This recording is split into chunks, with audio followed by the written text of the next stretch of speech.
Jonesy?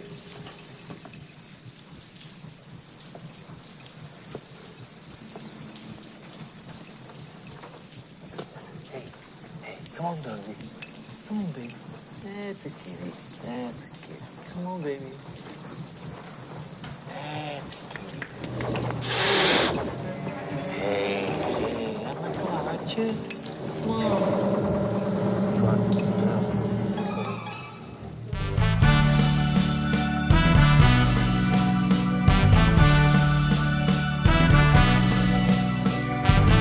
Good girl.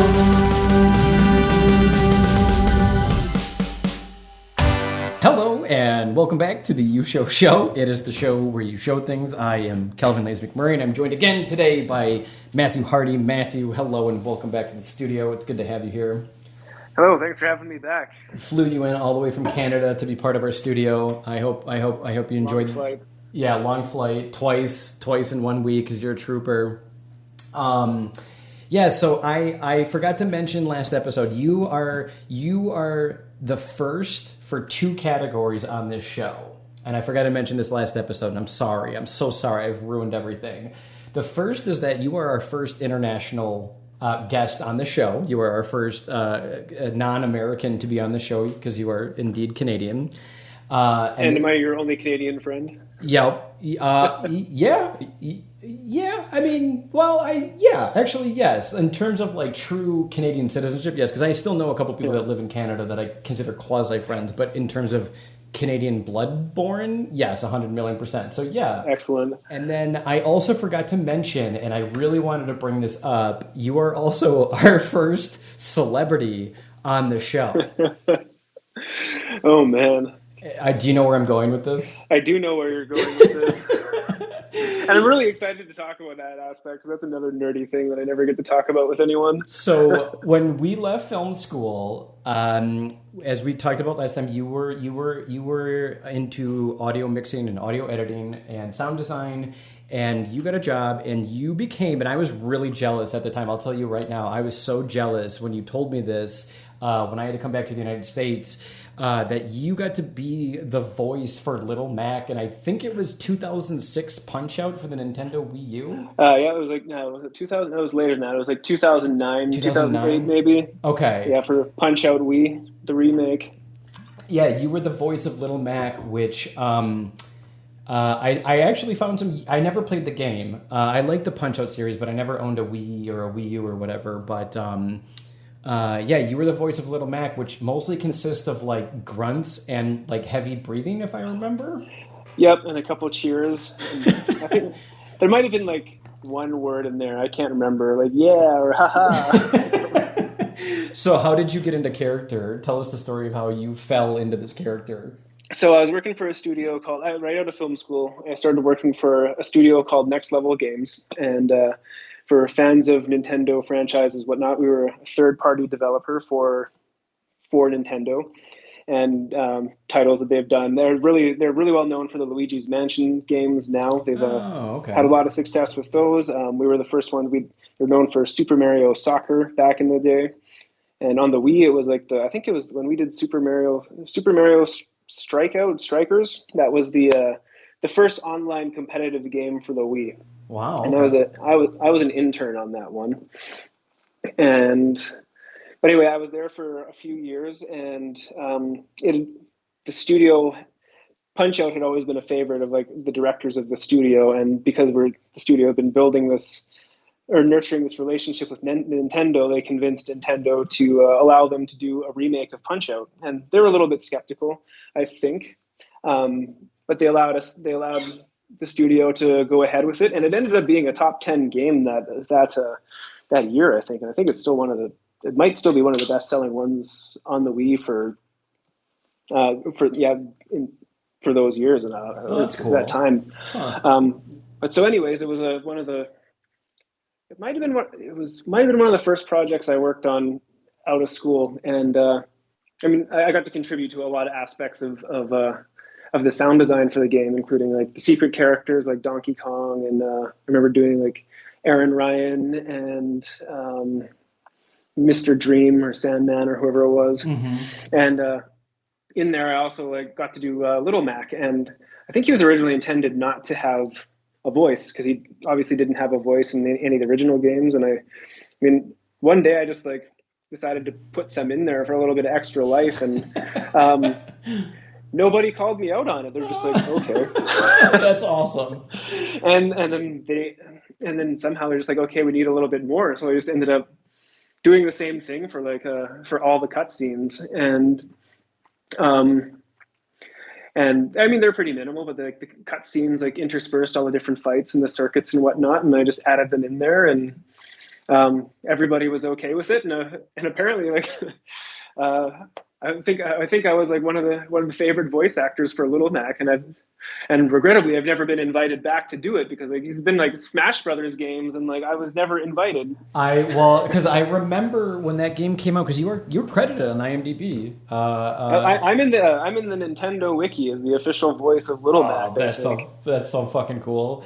And then, I thought about that right away because I was like, oh yeah, Little Mac is in the Super Smash Brothers, but unfortunately that title went to somebody else. So everybody listening, boycott Super Smash Brothers. No, I'm kidding. Yeah, it's like good luck boycotting that game. It's like one of those popular games of all time. But don't boycott it. Just make it known that you like the return of your of Matthew Harty as the voice of Little Mac. I mean, it's a role I would happily reprise. Hashtag bring Matt back.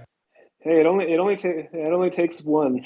Exactly. Yeah, I would love for you to reprise your role as Little Mac of just doing grunts and huffs and puffs. And yeah, I think if there's something in this world that deserves it, it's you. But yes, so you are the first celebrity guest that we have on the show. So thank you again for thanks for being here. We're glad to have you here. So my pleasure. Thanks for allowing me the opportunity to revel in my voice acting success. Hells to the yeah, dude. But today we are here to talk about one of my favorite films of all time, Alien, 1979, Ridley Scott. And I want to start out really quick. See a conversation. So this is a good movie. My friend Ben. I was telling you about him. He did the music for this podcast, and he's a huge film buff. He loves movies. But Ben is Ben's a person that would watch this movie, and it's about a giant space alien monster that murders people. And I watch this movie, and I think about the meaning of nightmares and the horrors of sexuality and rape. And interesting. It goes back to a conversation. I can't remember who it was for, but Quentin Tarantino did an interview once where he talked about how to watch movies, and his argument was that both sides of the coin are acceptable. It's just you kind of have to know which one you are. And the argument that he was going for was that there's like kind of two people in this world. There's somebody that could watch King Kong, the original, the black and white one, and see a movie about a science expedition that goes to an island, picks up a giant ape, brings it back to New York, causes a little bit of destruction, and that's it. That's the end of the movie. And there's a blonde woman that he falls in love with. The end. Credits roll. And there's another type of people that would watch King Kong and see it as an allegory for the African slave trade. Yep. And I'm a little bit more in that camp. I think that writing is a process where people's subconscious seeps onto the pages. And there's a lot of examples of this in all the history of cinema, the 100+ years that we've had it. And I think that Alien is a great example of that. One thing I can, say right off the bat is look at the alien's head and tell me it's not phallical in nature. I mean, that's just kind of for starters. So let's... Yep, fair. Fair, definitely. Fair. And so let's get into it. So we rewatched Alien. We, again, like Interstellar, we both had seen this film before. We watched it again for this. Rewatching it, we're like let's fucking do it proper. Let's learn from our mistake. Let's just do a quick firing through the synopsis of the film, because that is a good place to start with. And then we'll jump into our theories. We'll learn from our mistakes.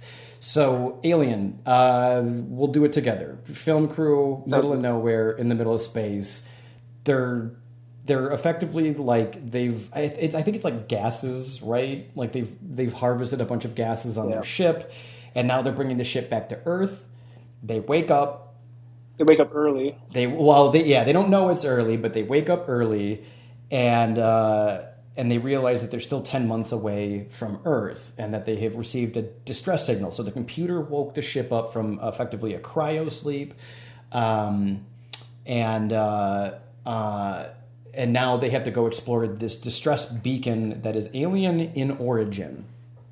The crew is just kind of your ragtag group of people. No one's really exceptional. No one's extraordinary. They're all kind of greasy. They're all kind of dirty. They're all smoking cigarettes. They're all complaining about their jobs. They're kind of everyday people, which is a quick little thing that I love about this movie is like, most science fiction films at this point were like, look at how amazing our astronauts are. Like, Matthew McConaughey would not fit in this movie from Interstellar at all, because now it's like space travel has become so normal that that's why people always say they're space truckers, in the future. And so they go explore the planet. There's a crazy, weird spaceship that has a very weird design and shape to it. They go on board, and what we call the face hugger attaches itself to John Hurt's character's Kane. They bring Kane back on the ship. We realize that this face hugger has implanted an egg inside of his chest. The alien creature explodes out of the chest, and then one by one picks up the crew until we figure out our main character, Ripley, creates a self-detonation on the ship. She gets away, and then we have the magical fourth act, one of the first films to do the fourth act of a film, where the alien survives one more time and has one last showdown with Ripley. She blows it up the airlock, fires up the jets, blows the thing into space, and then she goes back to sleep. Anything I missed? Yeah. Nope, that's very. This film is so much easier to sum up than Interstellar. Exactly. Yeah, it's. I mean, in terms of like a pure story, yes, it's very simple. But then I think its themes are very deep. So, rewatching it, what are like things that stood out to you? What are some thoughts that you have on this film? So, I can't remember the last time I watched this. I definitely watched it in film school. I can't remember if I watched it around the time that Prometheus came out again. I think I must have, but in any case, it's been at least 5 years, potentially 8 or 9, since I last watched it, and a lot has happened in the world since then. And I'm still amazed at how surprisingly relevant this film is. Like, it has really stood the test of time, like visually, thematically, and then in terms of like sheer horror and terror and whatnot. And as you were saying, like before, that somebody could watch King Kong and see it as like a monster, literally a monster film, or see it as like a critique of Western colonialism and whatnot. Now I see Alien as one that really fights for gender equality, but then and another one that is very like anti-capitalist in subtone and very dystopic. And the last time I watched it, I think I probably watched it for very different reasons. Like, I hadn't quite developed like the awareness of I know capitalism or even gender or racial inequality, and I believe those themes were definitely like were definitely very intentional, even in 1979, and I hadn't picked up on that until I'd never considered it until watching it again this week. I agree wholeheartedly. I remember watching it in college as well as like a young, dumb 19-year-old boy, and it was just like, oh, cool space monster with 2 mouths is killing people, fucking dope, thumbs up. And no, I agree with you. I think through a lot of things that we've gone through culturally in the last years, of people trying to understand, women and other, ethnic groups and races and religions, I agree. I can now watch this and I can have a better understanding of the themes of what women are going through. Like, for example, so one of my favorite characters is Ash. I don't like him, but you're not supposed to.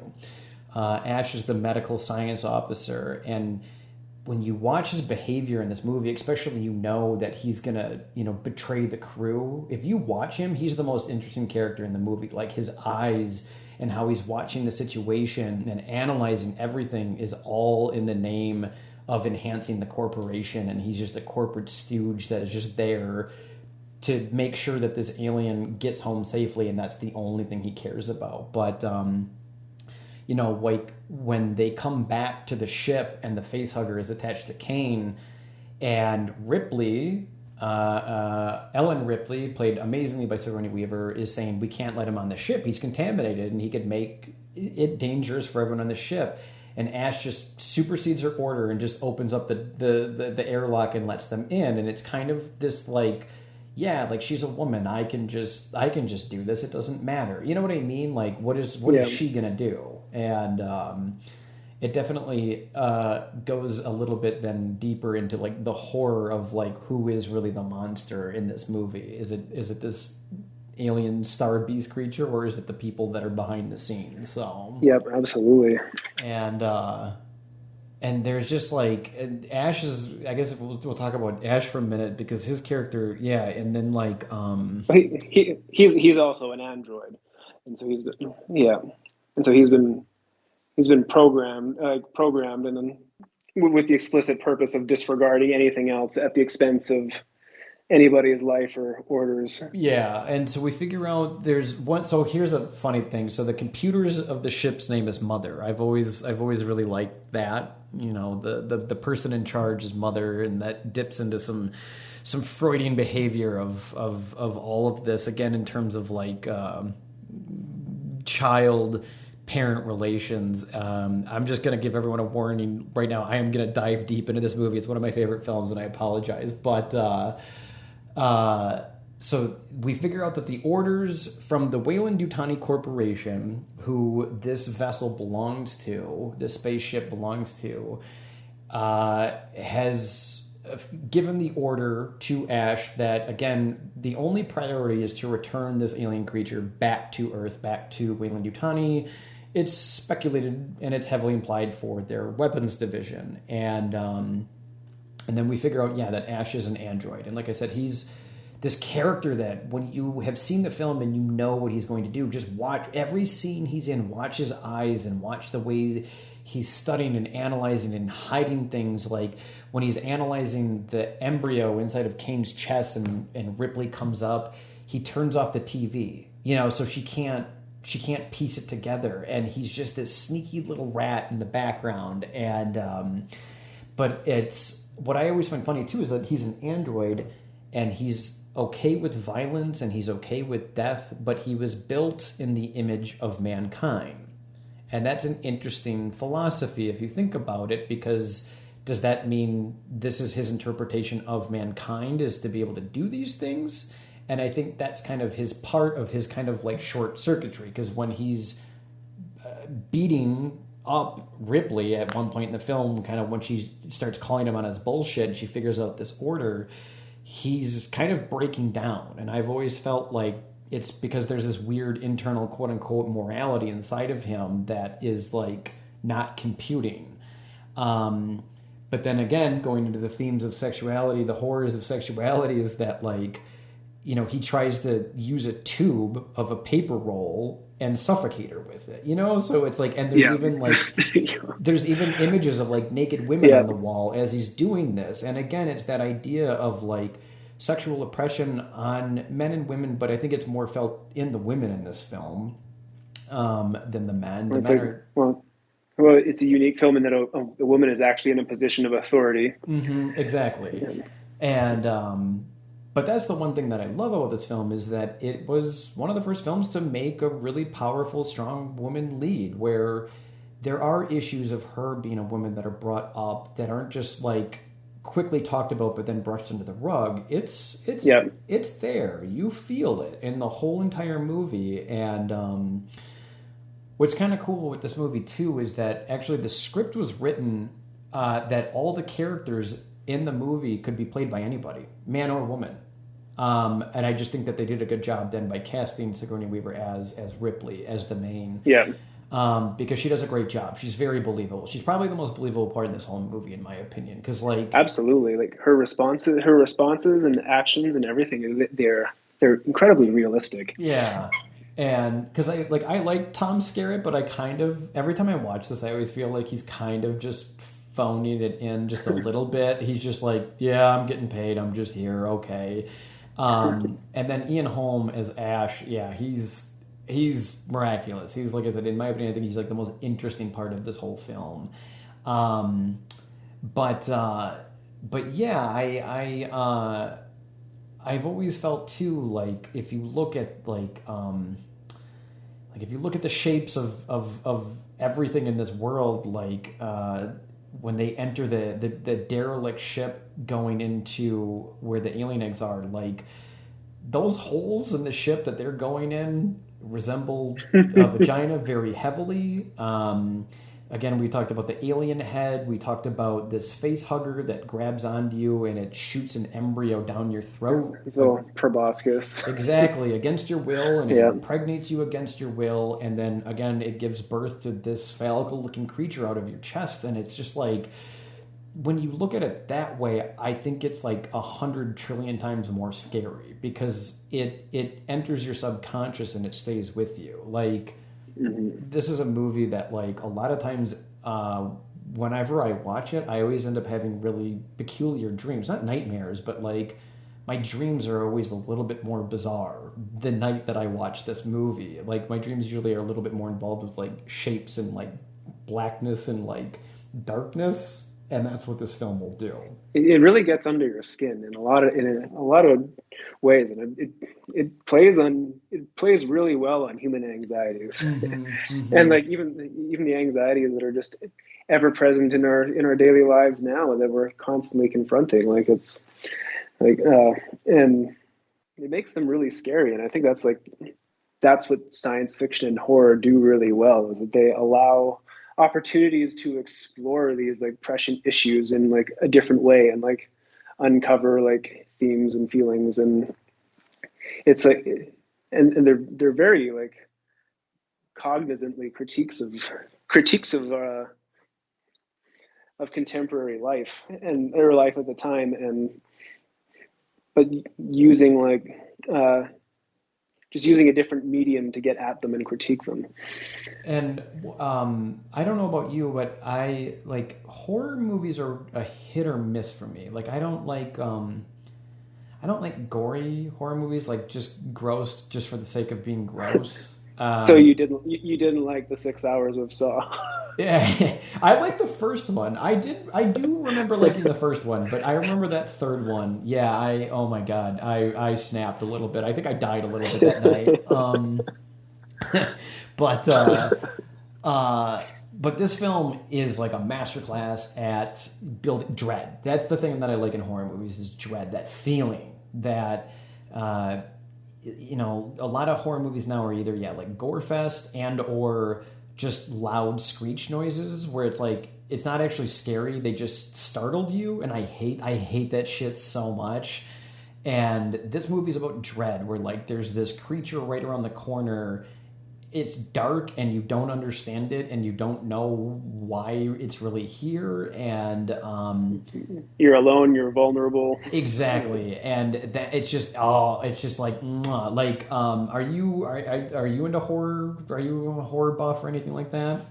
For the same reasons as you, I don't like explicitly gory things, and just the jump stuff. I like the psychological things that really kind of get under your skin. And like you were saying last week, you had mentioned about how constraints make film, like, more scary when you're talking about, like, that Batman film, when and obviously you couldn't show a character falling onto a car and dying, so instead they took the avenue of just being inside, the perspective from inside the car and seeing the car dent. And I think, again, that's the thing that makes this film really scary, is, like, Ridley Scott makes a lot of care to, like, not reveal too much about the alien or reveal it in form, because, like, it's, I mean, the alien, even by today's standards, that alien is, like, pretty scary, but the fact that you can't see it, that it leaves a lot of it to your imagination throughout the whole film, really, like, really gets under your skin. Yeah, a lot of this movie is your imagination, which Hitchcock, he was the master of that. Obviously, like Psycho is a great example. The shower scene, you don't see anything, but that scene's fucking terrifying. And that definitely is in this film as well, where it's what's implied and it's what that's not seen is more scary. And it's like a 2-hour plus movie, and I think the alien is only in like 2.5 minutes of the whole movie. But its presence is memorable, and it's done well. Fun little fact: so there's the famous chest burster scene where the alien creature living inside of the character Kane, played by John Hurt, who is a damn good actor, who is no longer with us, phenomenal actor. It burst out of his chest. It's probably the most iconic scene in the movie, and definitely in cinema history. Yeah, I was the first time I watched this film, I think I was 9 years old, maybe 11, and so it was like the first horror film I had ever watched. I can't remember if Candyman or this came first. So Candyman, shout out Chicago, also got a remake. Haven't watched it yet, but Alien would have been close behind that. And I remember like that scene was as a 9-year-old kid or 11-year-old kid, it is a disturbing scene. Dude, it'll fuck you up, man. It'll fuck you up so much that actually, when it came to theaters, movie laws in the 70s are a lot different than what they are now. That shit in the 70s was the Wild West. People could do whatever the fuck they wanted in the 70s. Like, you know how many animals died in the 70s for some of our like greatest films ever made? Like, it's a staggering amount. Like, shit you could not get away with now. But what I'm getting at is film theaters today, if you cut out one frame out of a movie, your license, with your contract with that distributing company is gone forever, and you'll never play a film from them till the end of time.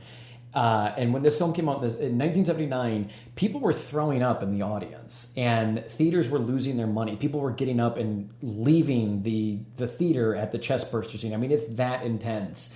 And there were interviews with people from Fox that said they would go to these theaters and interview like people, like the owners of these theaters, and like dudes would just be like, these guys would be like, yeah, I just cut that scene out, because they got the film reel, so they would just take scissors and just snip out the whole chest burster scene and then play the movie. So then audiences were confused as fuck as to how like what happened to John Hurt and how is this alien on board.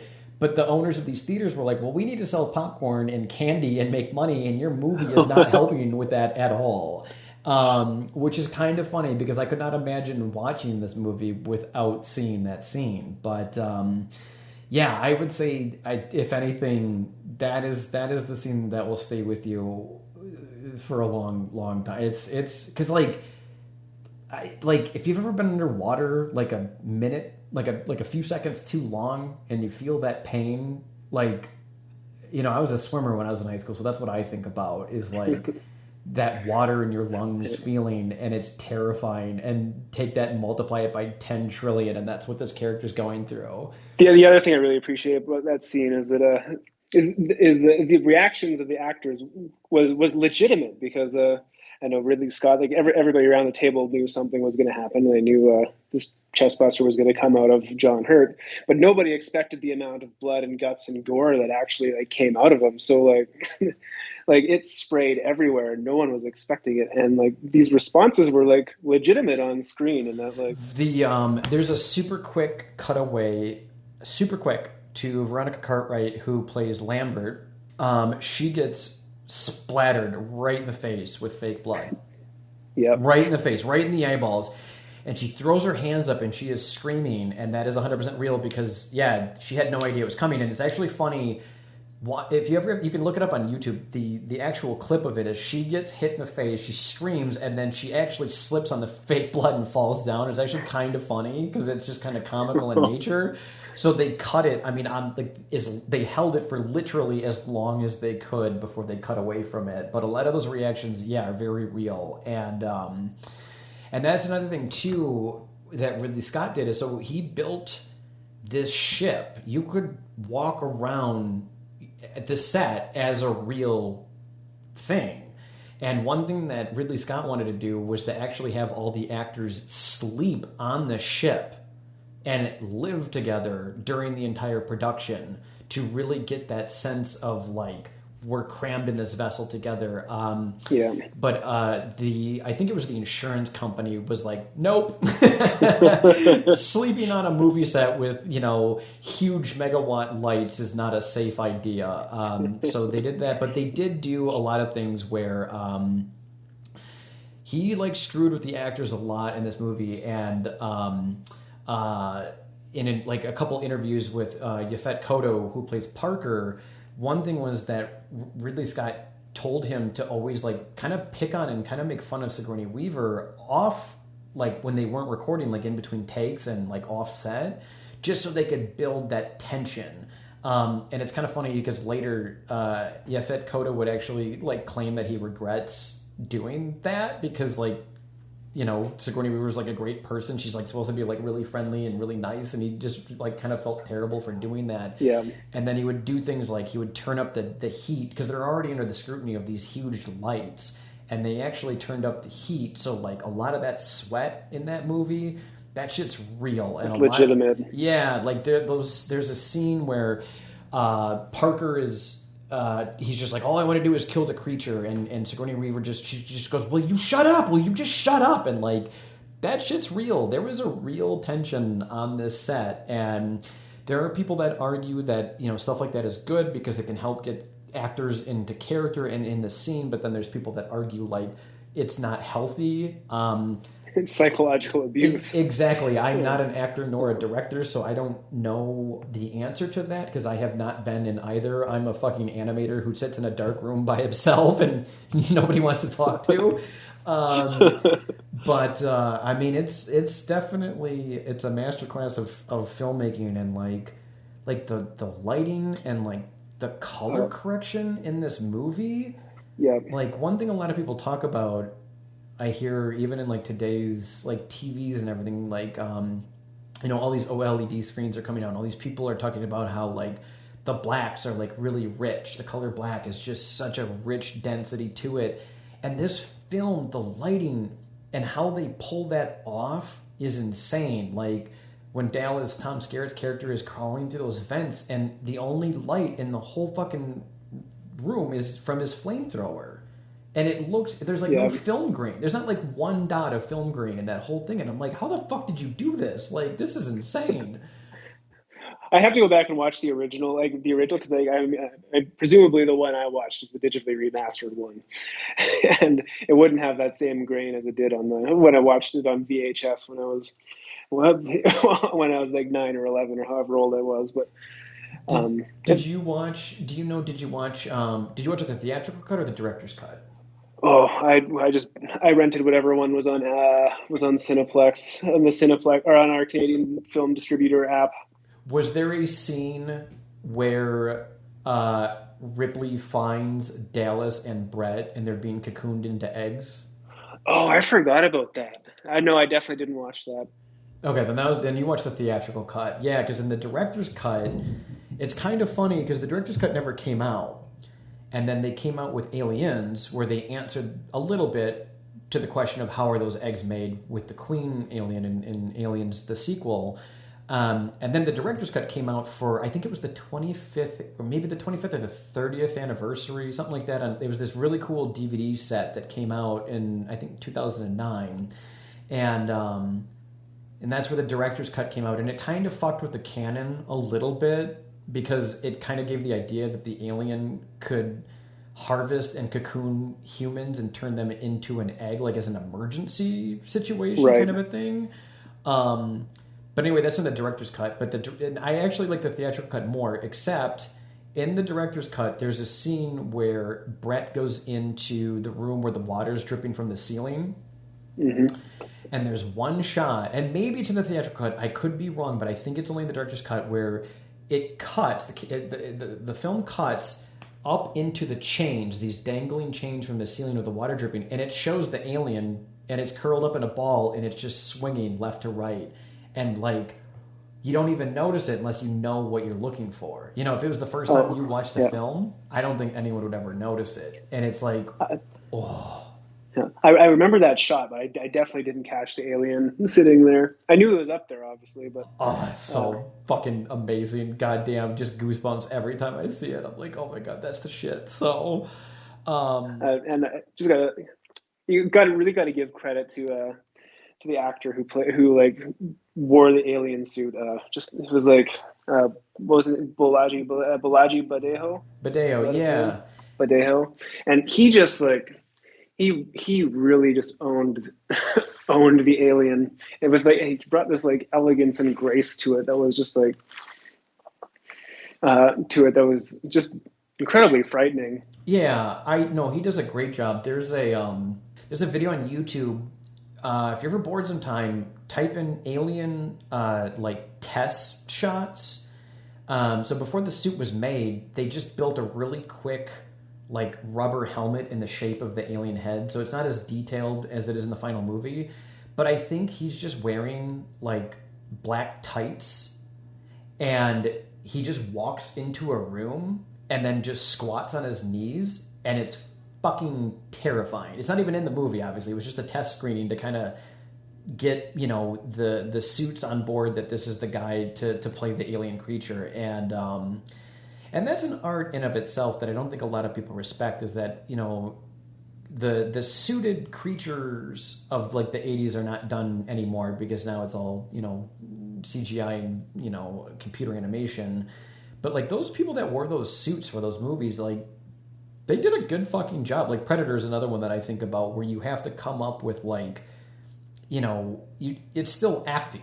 It's just there's no dialogue. And but yeah, no, I agree. And it's kind of cool because the guy Bellagio is like 6 feet 10 inches, and I think the story is that like Ridley Scott is like, some of the people were like at a pub and they just saw him at a pub, and they were like, "You want to be in a movie?" And he was like, "Okay," and that was it. I think that I'm pretty certain this is his only acting credit, because he's not an actor. He just was 6 feet 10 inches and insanely skinny, so it just worked out perfectly for him. So, well, then we could talk about. Are you familiar? So, are you familiar with Giger? I'm only a little bit. I know he was because I only started reading a little bit about it in preparation for this podcast. But like, yeah, he was a Swiss.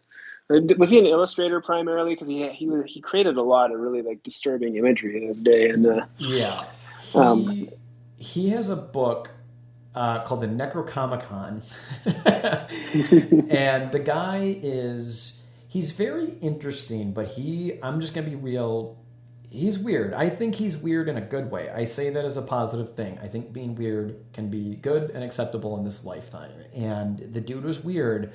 But yeah, he has these drawings. If you ever just Google H.R. Giger, you're not going to regret it. You can look at his artwork for hours, because it's what inspired the creature. I mean, they brought him on to design the derelict ship, the eggs, the facehugger, and the alien creature, and what we know is the space jockey, the creature that's sitting in the chair.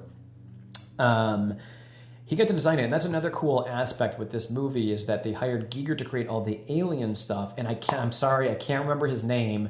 They hired somebody else to design all the human stuff, and I think that's really cool, and I think more people should do that in modern films. Have two people work on two different parts of the film, because then it's this real clash of like one person's technology versus another person's technology, and this film fucking is awesome at that. Like when you're in that derelict ship, it doesn't feel human at all. It doesn't look like anything else in the whole film, you know? So when I was researching this guy, because as a designer and like almost architect, I know that there's a school of architecture that's based in Switzerland, where Giger is from, and I was really surprised. And a lot of like, and it's kind of architecture that just never happened in North America, but it's beautiful architecture nonetheless. And I was surprised to learn that he was from that. He was basically from that canton in Switzerland, with like that culture of design around them too. And I mean, he's way out of left field from those kind of designers, but it was interesting. This particular canton in Switzerland seems to breathe like this crazy uh, brand of like creativity and approach to worlds and spaces and stuff, and it's really fascinating. So I definitely want to dig more into his work now that I've made this connection, and even see if there's any architects in in that canton that actually were either friends with him or drew influence. Oh, I would imagine from him in some way or another. There's a bar and restaurant somewhere around where he lived. I can't remember the name of it off the top of my head. It's a whole building dedicated to him. Like the chairs and the walls and the doors, everything is his designs and his shapes, and I highly recommend checking it out. I don't know if I could ever go to it because I'd probably be weirded out. Like I don't know if that's like in my comfort wheel, but it's really cool. And yeah, he's unfortunately passed on. There's a documentary about Giger. I am blanking on the name of it. You can just Google H.R. Giger documentary. It's really good. Giger's Sanctuary. Yeah, and he was a very interesting fellow. There's a story where Dan O'Bannon is. There's a lot of writing credits involved in the Alien universe, but it is Dan O'Bannon's. Ultimately, at the end of the day, he was a very good writer. And there's a story that Dan O'Bannon got to meet Giger before Ridley Scott did. Dan O'Bannon had a friend living in France, and he said, "You got to come to France. You have to see this art gallery. I think as a science fiction writer, you're gonna love this guy." And so Dan O'Bannon went to France, and it was an H.R. Giger studio show, and he got to meet Giger after the show, and Giger offered him opium. And Dan O'Bannon said, "No, thank you. Like, I'm okay." And he goes, "I'm just curious, why do you take it?" And Giger said something to the effect of I'm terrified of my own visions. Like, I'm terrified of what I see in my head, and opium is the only thing that'll like calm me down. And it's like, yeah, if you're that deep in, dude, like, I'd probably be smoking opium too, like. Oh man, I'd be worried that opium would exacerbate it. That's I guess I don't know. Maybe it feeds him. It fed him what he needed. I don't know, but yeah, there's like photos of him on the movie set and videos and interviews with him, and he's just. I'm not going to imitate his accent to be respectful to people of this world. I don't want to, but he's got a very thick accent, and just his characterisms and his mannerisms. He's just this like. Presence on set. He always wore like black leather and like black clothes and black scarves and just him being on set and like shaping and working on the artwork that go down to this movie. You can just tell he gave it like 110%. And I think it shows because the art design of this movie is insane. Everything just feels so real. Like. At the end it's hard to find even something like a contemporary film that's that convincing. Yeah, it just feels you don't question it at any point. You know what I mean? Like, and I feel like the design and the way they present the ship is kind of confusing because you don't really know what's like the mini ship versus the larger ship. But I think that's the point, is to kind of really disorient you, the viewer, because there's white clean areas that are padded and soft, and then there's these mechanical areas where wires are exposed and copper and metal and jagged sharp edges and sparks and lights, and it's fucking terrifying, and we have to go between the two, and they do it seamlessly, like it all feels coherent. Move!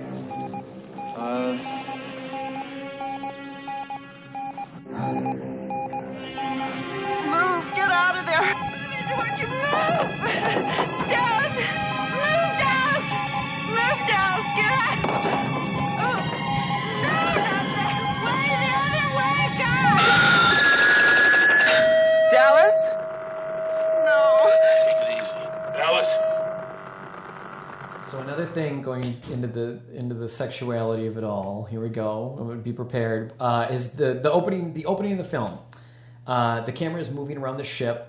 And that whole sequence I love. Like, there's like a breeze that goes through the ship and like moves these like scientist jackets on the wall. And it's like, well, where's that breeze coming from? There's a lot of little things like that. Yeah. And we go into the cryo sleep chamber. And so here's another thing. Everything is white. Everything is pure. Everything is soft. Everything is rounded. There's pads. It's beautiful. It's serene. And like Virginity, they're entering a new world, right? They're all white. Everything is heavenly and pure. Even the cryo tubes look like flowers, and the petals of the flowers rise up and introduce our characters into this new world that they're about to embark on.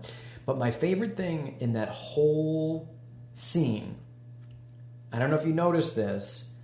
So first of all, Kane is the first person to wake up, and he's the person that's going to get hit with the facehugger. And if you look down and left from his cryo bed is a symbol. There's a lot of symbols in this movie that are used on the spaceship to help people that maybe don't speak English to help find and navigate their way around the ship, like a universal signs. Yep. If you look at the symbol next to John Hurt as he wakes up, it's a person lying on their back with a triangle emerging from their chest. It's fucking beautiful. It's wow, I didn't know that. Yep. And it's just like there's so many little details like that. Like the art direction in this movie is insane. Everybody gave 110% to this film. And then John Hurt's the first person to wake up. So again, it's like your mind can connect that we see a person with a triangle coming out of his chest, and John Hurt is the first one to wake up in the beautiful, flowery, virgin white room. And oh god, there's so many little things like that in the movie. Like I'm gonna go back and have to watch it for all these Easter eggs again once, because I've never actually looked at it from that perspective. Oh, dude, there's so many things. Like I have watched this movie on my computer, and like I've literally paused it and on my keyboard clicked left and right to like just look at frames. If you're ever bored again sometime and you have the ability to go through frame by frame, there is when Kane is looking in the alien egg and the facehugger comes out. You know what I'm talking about? Yep. We cut to a POV of the facehugger attaching to his helmet, and I think it's a total of 6 frames, but there's even a cut inside of it of how this thing attaches to its mask, and then it cuts to a crack in the helmet, and then you see just this like disgusting organ just whipping as fast as you can towards the camera, and it's like less than a second. And if you go through it frame by frame, and here's another thing too about the alien creature that I think we could talk about is like it's terrifying, it's also kind of sexy, but it's also hyper intriguing. You know what I mean? Like you want to look at the alien creature. You know what I mean? Like you want to see more of it. And it's kind of the only monster that I can think of that you really want. Like, I want to see more of the alien creature every time I see this. You know what I mean? Like, that's pretty cool if you ask me. But if you ever have the opportunity, go frame by frame in that POV shot of the facehugger grabbing onto Kane's mask, and it'll ruin your day, but you'll appreciate it. So. I think I remember reading something about that. Is they'd actually there was a hose, and they'd actually run pressurized air through it or something, didn't they? For some of it, and then there was also there's a lot of they did a lot of reverse editing where they pulled it off of his helmet for a couple takes and then reversed it so it would snap on to the helmet. And again, this is all super quick. Just the blind eye won't even notice it. And then a lot of it too, because there's even another shot where it comes out of the alien egg, and that's actually Ridley Scott with his hand under the egg, pushing it out with his hand. So it was a hand puppet, which is kind of cool.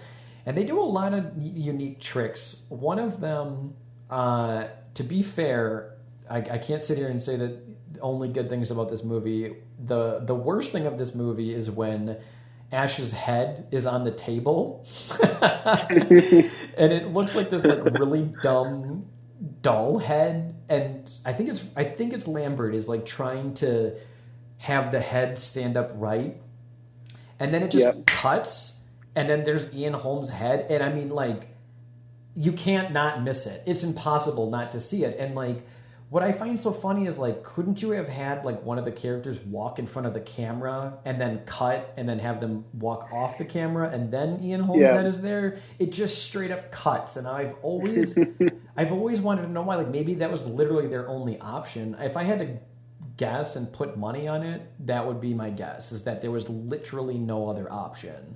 I don't know. It's just kind of funny though. There's this big rubber fucking head that's like smiling at you, and then it just cuts and there's Ian Holmes' head, which you can tell is like his body's under the table. You know, it's just kind of funny. Yeah. I can't remember what it was. I remember reading something the other day now. There was some problem with using the animatronic head, and then they ended up having to use him being under the table as a solution.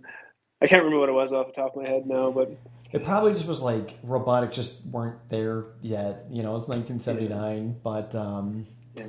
I mean, they did such a great job of imagining the insides of him, like between like, I don't know, I can't like the tubing and the goop and the wire and like the optic cables and all this kind of stuff. It's like, man, that's a pretty interesting. I could imagine that being in an android. Yeah, it's that blend, because like robots in movies at that point had always just been like purely mechanical, and this was the introduction of like organic mechanical, which is an android, which is pretty interesting. Another little fun fact, those are anal beads that are crammed into his throat. I know that's what a lot of people are wondering. And see, everything goes back into sexuality. The when Dallas is in the air vent and he puts his hand in the drool, that's KY jelly. I'm dead serious. I'm not making any of this up. No, I knew it was KY jelly. Oh, that's so funny. The inner jaw of the alien creature is literally made up of condoms. I mean, it's like they went full 100% into the horrors of sexuality. Another thing, though, with this film that I love, that I think is held up really well, is the computer graphics when they're typing on the computer.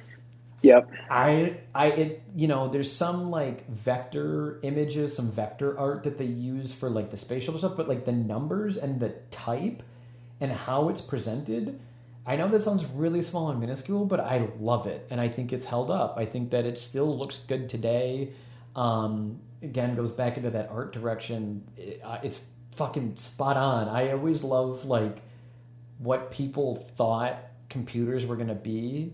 So like, imagine if like your computer room looked like the mother room with all the white lights. Like imagine if we had to do that. Like, hey babe, I'm gonna go play Call of Duty. I'm gonna go in the mother room and shut the door behind me. Dude, that's where I'm doing my call from right now.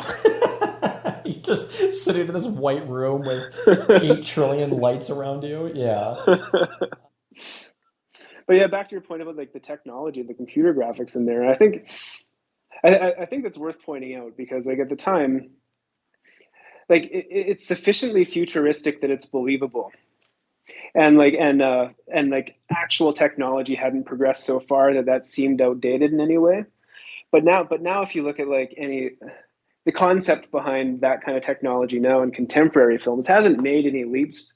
Maybe it looks a little bit better, but it hasn't leapt into anything new that we haven't thought of yet. And so it's kind of like a continuation of that same lineage. And I remember like George Lucas pointing this out in Star Wars. It's like his whole, and especially with like his second trilogy, which I don't want to talk about at all, but and for the record, there's only one good Star Wars film, a couple mediocre ones, and the rest are bad. Yeah. Just to start a war in your comments. Oh right yeah, no, I've talked about Star Wars and other things as well, but yeah, no, I agree. But yes, anyway. Yeah, but the point that I was getting to is like George Lucas always tried to build a world that people hadn't imagined and like show people things that like they hadn't thought of or like hadn't yet have experienced, like new worlds and new ideas. And I don't know, computer graphics at the time were like, well, in the first trilogy, he used like puppets to like great effect and like small and actual scale models. And then like CGI wasn't quite there for his third trilogy or second trilogy. But modern technology has progressed so far that finding a way to represent it in a unique way in contemporary science fiction is really hard. It is really hard. I want to add on to your point really quick about George Lucas, just really quick, is that yeah, one thing that he was a huge fan of in science fiction was like the used feeling. Like if you watch the first two Star Wars films, everything has like scuff marks on the floor, and the clothes are like wrinkled and dirty, and it feels like it's been used, because it would be. When you're on a spaceship, you're walking the same floors day after day. They're going to get dirty. And fun little fact, it's funny that you mentioned Star Wars really quick. Star Wars is actually probably the reason Alien got made. Oh yeah, absolutely. Dan O'Bannon was pushing really hard for this to get funded, and Fox was always kind of in and out on the situation. And then Star Wars came out, it was a huge hit, and all of a sudden science fiction was huge. And one of the suits at Fox was basically like, we need another spaceship movie, and they were like, hey, we have the script called Alien, and that's how it got, that was it right there. So Thank you for Star Wars for making one of my favorite films. So thank you, appreciate it. But no, what you're going back to with saying like technology to be represented in 2021, like have you seen Alien Covenant, the most recent Alien film? I have, but I don't remember it. What's really? I remember going to it, but I was really excited about it. But it obviously did make a huge impression. But now that we started watching, now that we've watched Alien, we started watching Aliens, and I think we're going to make our way through the whole universe again, regardless of the films. And there's some interesting things. I think, like I said earlier, Prometheus was probably the reason why I went back to start watching this again. And in the course of this, there was some things that I hadn't noticed in Prometheus that I want to go investigate again. And so maybe I'll get to Alien Covenant and see how things end up happening. But and it's funny because like a lot of people have brought that up of like the technology in Prometheus and Alien Covenant is like 100 times better than in Alien, and those films are prequels. But I think that also lends itself to the corporate structure that Alien finds itself in, which is that like this company has given them the shittiest ship. Like, yeah, the better technology exists, but they're just fucking mining gas. So just give them the shittiest ship that they've got. You know, like this ship might be like a super old model for them that they don't even fucking use anymore. And they're like, here, go make some money, go mine some gas and come back to Earth and make a fraction of what we're going to make on top of it. And so I think that's kind of, in a way, held up in the whole story of the Alien lineage. Is like, that's kind of how I perceive it. You know what I mean? Yeah. But yeah, I like the other Alien films. I do. I like all of them. AVP. They're totally different. They're totally different. They're totally different. And each one, the thing that I like about Alien, and especially the first three, is that the alien represents something different in all three of the original movies. Like the first one is like sexuality and horror. The second one is like motherhood and family. And then the third one, which is an underrated film, I've always kind of felt like it's a religious symbol, but if you're rewatching the films, and I'll say this to anybody, give Alien 3 a second chance. And if you have the opportunity, watch the assembly cut. It's worth it. It's a very different film. The problem with the assembly cut is that it has major audio issues because they couldn't go back and like do ADR on the actors to re-record their scenes. So there's major audio issues in the film, but if you have the chance to watch it, I would recommend watching it. It's pretty good. But it was still overall a disappointment to the end of Ripley's story, because I know there's a fourth one, but that movie's fun. Like watching The Room is fun. You know what I mean? Like, yeah. But I guess do you have a favorite out of the whole series? I mean, it's going to be Alien or Prometheus, 100%. I'm not going to be able to elaborate too much on it because I have to. The last time I watched any of them besides Alien was just too long ago. But I really appreciated a bit more of like Prometheus's approach, like building the mythology in the universe, like pre-Alien and pre-Nostromo, and like kind of like, and filling in a lot of those gaps. And there's this before I went to architecture school, after film school, and before and working for video games, I went to school for linguistics at UBC, and so there's this is just like a nerdy linguistics thing. I even mentioned it. Well, I kind of mentioned it in Arrival too, and why I liked Arrival last week, because it's very linguistically oriented. But anyway, there's this theory that all contemporary Indo-European languages like English, German, Hindi, Urdu, Italian, French, Dutch, all came from like a common family ancestor, and it's fairly well accepted this common ancestor existed, because like it would have been a single language that kind of, as geographical as people and populations spread out, dialects would have become different enough to evolve into old languages or into distinct languages, and you can fairly reliably construct this back to a common language for all of these contemporary Western or European languages, and it's called like Proto-Indo-European, and that's what Prometheus or the alien engineer is speaking to Michael Fassbender's character in the film at the beginning, which I think is really fascinating because I know they like created that language just for that alien creature in that film, and it is super interesting. It's really cool. But it wasn't just created. It's academically accepted. Oh, I didn't know that. Okay, it's like historical. So it's a speculative reconstruction of what the common ancestor of contemporary Indo-European languages would have sounded like before they became the languages that we know now. Gotcha. That's really interesting. I didn't know that. That's really cool. Yep. So, but I don't recall much about the other films. But Alien is definitely like, of all the ones I've watched, it was great. Aliens versus Cowboys. Was that part of this world or not? No. Or this universe? No, there was Alien versus Predator. Yeah. But the fans, myself included, do not consider AVP 1 nor 2 canon to the Alien series, because there's things that in the Alien timeline don't make sense because of those films, but those films are shit. Those films they're fun to watch, but they are cheesy as fuck. You can't. It's bullshit. You still don't understand what you're dealing with, do you? Perfect organism.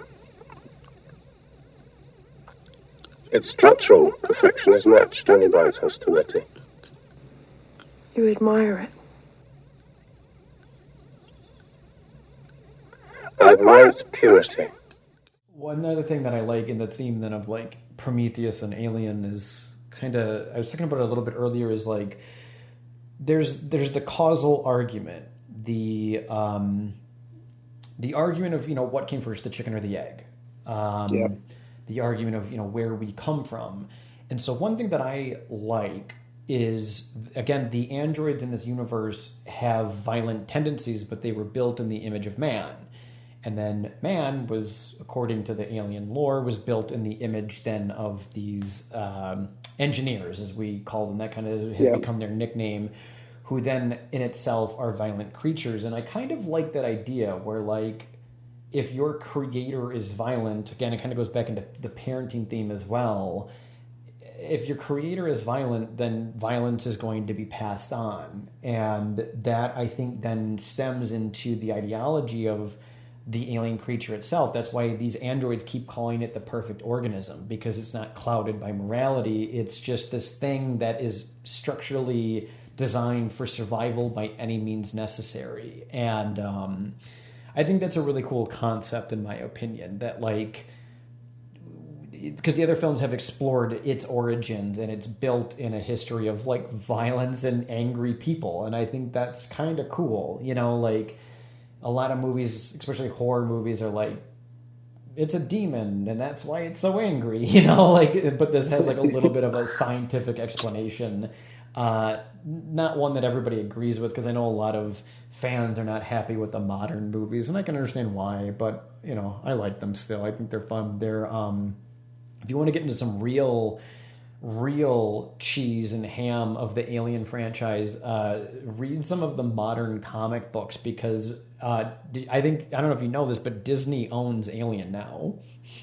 I didn't. Oh man, that is frightening. Yep. So, it's really weird to think about. A lot of people have made jokes that like the Alien Queen should be added to the Disney princesses like lineup. Like she should be standing right next to Jasmine and Aladdin. And I agree wholeheartedly. I'd love to see that movie. But Aladdin versus Alien. There we go. That's our next franchise. But oh man, yeah, some of these modern. So Marvel is now coming out with Alien comic books, and they're not bad. I've actually read worse Alien comics, because there's a ton of comics, a ton.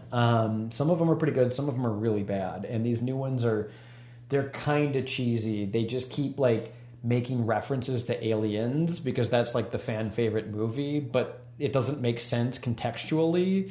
Like there's like a Marine at one point who is like, he's like, I always used to tell my daughter that monsters weren't real, but now they're real. And that's what Newt says in Aliens. And I'm like, why are you saying this? Like, it doesn't make sense in the scene of what's going on. But it made sense when Newt said it because she's going through the motions as a little girl. It was so weird.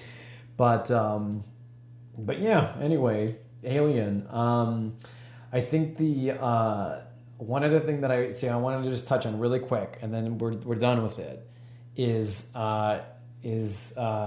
Lambert's death. Lambert is Veronica Cartwright, the other female of the crew, because we were kind of talking about this earlier in the film. So everyone else dies, right? Or is like taken in some capacity. Like we don't see what happens to Dallas. He just gets grabbed in the air duct and that's the end of it. We know that Brett most likely has died because he gets bit, and then taken up into the air shaft. And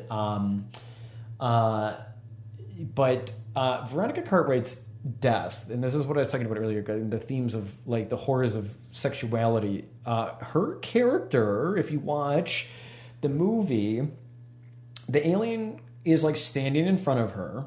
Originally, it was cut from the movie. The alien was going to be walking on its hands and legs with its back facing the ground and its tail between its legs pointed right at her. That is very on the nose in terms of that theme, but they ended up getting rid of that, and it just stands in front of her. And then Parker comes in, and he tries to attack the creature. The creature kills him, and then he goes back to Lambert. And her death is kind of interesting. I think out of all the deaths in the movie, it is the most bizarre and frightening, because all we see is her crying, as anyone would be in this situation, and terrified. And we cut to the alien's tail crawling up her leg. And then we cut back to Ripley, and you hear her screaming, and you hear the most terrifying gagging noise that you'll probably ever hear in an entire movie. And then Ripley finds Lambert, and she's hung up on something. All we see is her feet. And there's blood dripping, and her shoe is off.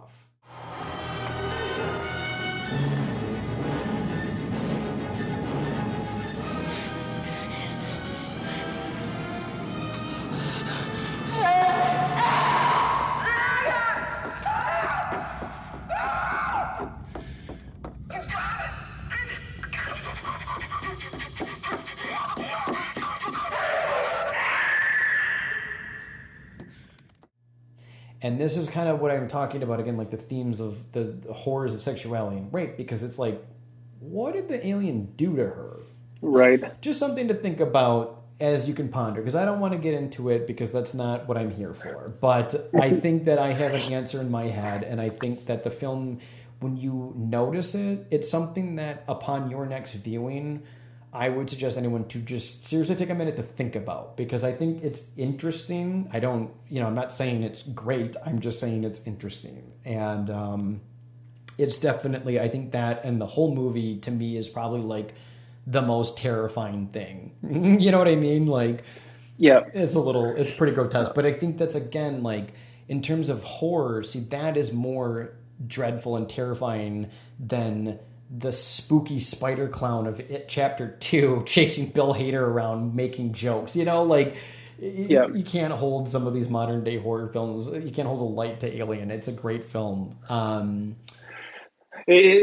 it's interesting hearing your the lens you view it through, because I had never considered it from. I mean, I'd never considered it from the from a sexual perspective, which totally makes sense, and I think is totally legitimate. But and like I watch it from like and I can't remember if I mentioned it already, but like from like as a critique of capitalism and class inequality and whatnot. And I think it's getting there too, because we were talking before the podcast, where like I know here we are out in space, and well, you notice the hierarchy in the crew, like between sorry, I have to remember their names real quick, between Brett and Parker. Yeah, They're the two just kind of blue collar crew guys, right? yeah. They're the ones down in the basement repairing the ship. Yeah. No one listens to them, and they're always kind of like brushed off as like unimportant and not super valuable, just there for like grunt labor. They're not allowed really in the pristine command center of like Mother, when they're like sending messages back in like the white spaces and whatnot. And so there's this class inequality there, but then there's this extrapolation of like capitalist mechanism that occurs on Earth, and it's all about capitalism is all about internalizing the external and like exploiting resources and creating surplus value through like infinite expansion. And so like I know the fact that humans are in space like mining ores or gases to like fuel capitalist society back on Earth or wherever it is, and like is very much a subtext in the film. And then you look at who's doing it, like whether or not whatever the class hierarchy is on the ship, like they're still like, it's not the people on Earth that are out there doing it. It's the corporations that are whatnot that are behind the desk reaping the benefits of the labor of like the lower classes and whatnot. Yeah, they're back on Earth wearing a suit and sitting in a comfy chair. Yeah. And it's really interesting because I don't know if you've watched The Expanse at all. I think it's based on a series of science fiction novels. Forget the author. It's a great science fiction series on Amazon, available on Amazon. But the premise of the film is that humans have colonized Mars and the asteroid belt, and Mars has basically developed into being like a military power that's not as strong as Earth, but definitely comparable, and definitely like a military threat and whatnot. And they all kind of and they compete with Earth for resources and whatnot. And then humans have colonized the asteroid belt, which is full of a very like diverse group of people, but they're like grunt labor, and like they're like mining like water and like and minerals and whatnot for the people back, and they're basically the ones that are like subsidizing life on Earth and Mars. And so there's this conflict between like the inner solar system and whatnot, and it's like kind of this. It's kind of like, I mean, and there's an alien element to the film. Or to the series that's in there, but again, it's very much like a political critique and a critique of like capitalism and who's actually doing the work, who's being exploited for whose benefit and to whose detriment. And I think like there's a lot of similar themes between that and I mean, the limited window we've seen into the world of Earth through like the crew of the Nostromo. Yeah. Well, and and it's like that's another theme of the movie is like, who is again the real monster? Is it, because you could look at the alien and be like, all right, it's just defending itself. To the alien's perspective, the human creatures are just as terrifying, to it, and they talk about that a little bit more in Aliens, but yeah, like there's a scene. One of my favorite parts is Parker, one of the repairmen of the ship. They're like, okay, we found this alien distress beacon, and Parker just straight up says like, we're not a rescue ship. Like, that's not what we're here. That's not not why we're here. I don't want to go do this. And I think it's Dallas and Ripley together kind of remind him that it's in his contract that any potential alien detection has to be investigated with utmost importance, or else all shares, will be considered forfeit. And it's like, Jesus fucking Christ. Like, that is like, that's some brutal shit. You know what I mean? Like, Yeah. Like, imagine if, like, you were, working in your architectural job and they were like, okay, if a monkey with a laser cannon on his head comes into the office and starts shooting its employees, you have to grab this knife and go stab it or else you lose your job. Like, I would be like, I guess I'll lose my job. But again, that's the emphasis for these people, is that they can't. They're, they're space truckers, and they do a good job, again, without saying it, but it's like, yeah, they need this work. Nobody wants this job, but they need it, and for whatever reason or another, and it's left a mystery, but it's not ambiguous, which is very, very well done. Yeah, and just the sign of like a well thought out film that like it's able to have those multiple readings and like dimensions to it. And especially, and I'm just still continually impressed with how forward thinking it was at the time, and how relevant it still is. It predicted a lot of the problems that we continue to face and handled them in I think in a fairly successful manner. No, I agree. I think that it's still relevant today as it was then. It's held up. It's got its cheesy moments, again, with robot heads on a table, and some things here and there are a little bit funny, but overall I think it's a great film, and I think it should be like in every movie lover's repertoire of films that they have seen. So yeah. It's funny. We have a joke in our house with my partner. I have this like arbitrary cutoff where like I don't really watch. I no longer really watch films before the year 2000 anymore. Okay. And people will definitely call me out on that. It's so funny, but I say it mostly to aggravate people, because obviously, of course, there are films that are definitely meritable films before the year 2000, but. and a whole bunch of them, but it's just a joke we have around here. And then she watched Alien with me, and she's like, "Oh, this is like before the year 2000." But I think what I'm getting at is I think there's so few. There's very few contemporary films that do a good job of presenting something, taking risks, and presenting something like in an intelligent way that has more layers than just a basic watch or read through. And I think there's so many, and just because of developments in technology, and I think technology is almost the culprit in a lot of ways, because if you watch a film, technology automatically dates a film if it's seen on screen. And if you see like something the pre-iPhone era, then you're like, okay, well, this is almost like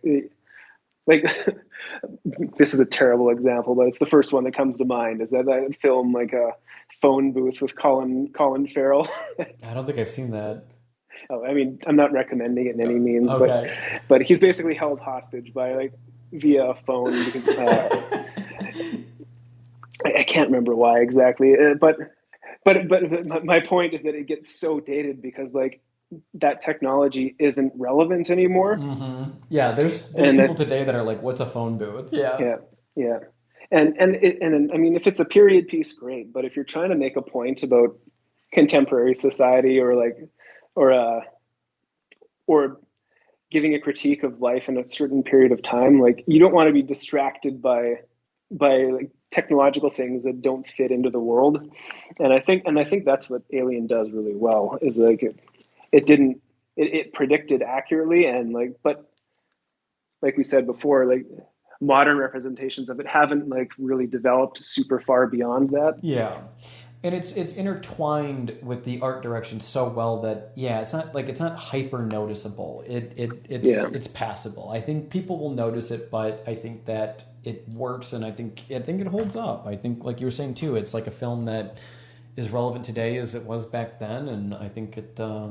I hope more people like it, and I hope more people watch it and like it. Is what I meant to say. And it's a damn good film. One thing that I like to do, it's always fun because, again, with each person that comes to the show, there's always two things that are presented. That's how each guess works. So it's always fun to kind of compare the two. And so one thing that I think is kind of funny is both of these movies have a form of like sleeping in space, but one of them is done with like a cryo freezing sleep in Alien. And that's another thing I didn't mention in Interstellar is that I like that they don't explain the science of how that water sleeping bed works, but it's also slightly terrifying and slightly Egyptian in its like presentation. And that also then ties into another theme of Alien, which is that there's actually a lot of Egyptian themes in Alien. There's like kind of quasi hieroglyphics on the wall when Brett's walking around, and there's a cat in Alien, and that's very Egyptian. But Jonesy. I have a T-shirt that has Jonesy from this movie, and in like a super 70s retro font, it just says Jonesy with a cat paw illustration, and then a photo of the cat. And I wear it around, and people are like, "Is that your cat?" And I'm like, "Fuck no! Why the fuck would I wear a T-shirt of my own goddamn cat?" Like, it's kind of funny. But what other comparisons? What else compares between these two? Science fiction, space travel. Science.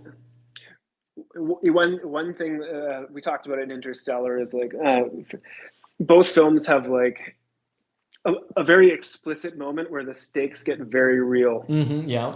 And that's what can just really contributes to the immediacy and like the terror and like the anxiety of both films. Like for Interstellar, it's when they get off Miller's planet and 7 years have passed, and in Alien, it's the chest buster, obviously, and having this contagion loose on your ship.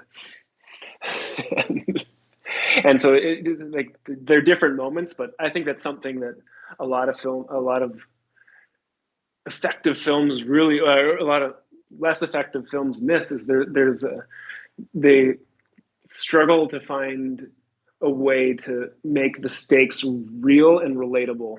Everybody can, conceptually everybody could relate to being like, somehow missing like 10 years of your kid's life, like in an instant, or like being like exposed. I mean, everybody has been, the idea of contagion is like very, very much on the forefront of thought at the moment. But yeah, and actually funny is when you mentioned that, because that's another theme. There is, it's not talked about in Alien, but it is talked about in Aliens and some other stories as well, including the video game, which is that actually Ellen has a daughter back on Earth named Amanda. So that's kind of another theme. Our main characters have human children back on Earth that they are thinking about in their travels through space and not being there with them. That's another thing I didn't think about. Did you collect the Alien action figure toys when you were a kid? I had a couple of them, yeah, back in the day when they used to market children's toys to R-rated films, yeah. Yeah. And wasn't that so absurd? I mean, I had a bunch of them. I had a few friends that were like far more into it than I was, but I mean, they were pretty cool. Especially when Alien came out, they made a doll that was about, I want to say like 2, maybe 3 feet high. It was pretty big. Maybe 2 feet. And it was pretty big. Yeah, there's TV commercials. You can find them on YouTube. Look up like Alien toy commercials. And it's like these little kids. And they're like, here's the face hugger. And it's like grabbing a human doll and the alien is attacking it. And yeah, it's like, here kids have a doll that represents the horrors of sexuality in a very dark, scary horror Ridley Scott movie rated R from 1979. Yeah, oh yeah, great job, thumbs up. Obviously, as Aliens came out, and that one has space marines and guns and grenades, obviously the toys for that were much, much, much more. There was only a few for Alien, but I've seen them. I can't collect action figures. I have too many hobbies as is. I can't get into action figures. My girlfriend will leave me, so. Yeah, I never got it. Yeah, I left most of mine behind in my childhood, I think, but I'd be curious to know where it ended up. I mean, I'm sure somebody has got a whole like hoard of them somewhere, but yeah, somebody's got my old Aliens action figures right now. I just hope it's a kid having fun with it and not some some weird guy who's like putting it in a jewel case just to hold on to it, but whatever. No, it's definitely probably some 35-year-old in his parents' basement. Yeah, exactly. Yeah, some neckbeard. And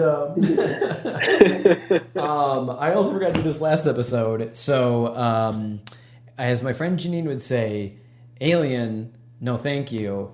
Italian, yes thank you. Matthew, thanks for being here today to talk about one of my favorite films. It's been a pleasure talking to you, my friend. Thanks for being here, man. Thanks for having me. It's been really good to catch up over two of our favorite films of the last couple decades and being able to geek out about them. Our two favorite science fiction films. One of them about the hope and light of humanity, and one of them that's not. Both these movies will make you feel the feels, just very different feels. Different feels. Thank you everybody for listening at home too. We'll be back next week. I think we'll be talking about The Exorcist next week. It depends on how the schedule in the next few days comes up for me. But either way, thanks everybody. And again, thank you, Matthew. We'll see everybody again soon. My pleasure. Thanks. Bye. Final report of the commercial starship Nostromo. Third officer reporting. The other members of the crew: Kane, Lambert, Parker, Brett, Ash, and Captain Dallas are dead. Cargo and ship destroyed. I should reach the frontier in about 6 weeks. With a little luck, the network will pick me up. This is Ripley, last survivor of the Nostromo. Signing off.